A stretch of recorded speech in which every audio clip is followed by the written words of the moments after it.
Ziurgabetasuna da, maiatzaren lehenaren atarian, euskal langileriaren bizitzak ardazten dituen sentipena. Guzti honetaz asko dakigu Aiaraldean eta Laudion. Ugariak izan dira azken urteotan pairatutako itxierak, gatazkak eta mehatxuak. Balbospain, Tubacex, Glavista, Guardian, Maderas de Llodio edo Tubos Reunidos. Gure herriaren desindustrializazio mehatxua errealitate bat dela erakusten duen adibide argia da Aiaraldean. Merkatu logikaren eta politika neoliberalen porrotaren lekuko bizi gara.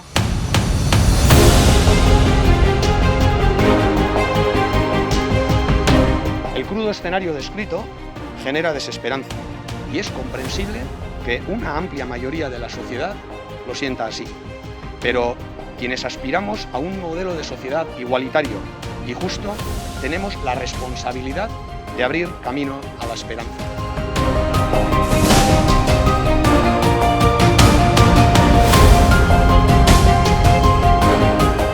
En este 1 de mayo, EH Bildu quiere agradecer a los trabajadores y a la ciudadanía de Aiaraldea su ejemplaridad ante situaciones muy difíciles.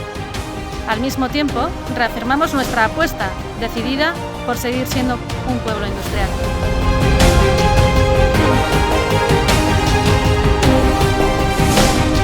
Konbentzituta gaude posible dela. Eta gaur, ezkerreko subiranismoak aukera erreal horren alde aldarria egin nahi du. Esperantzarako deia.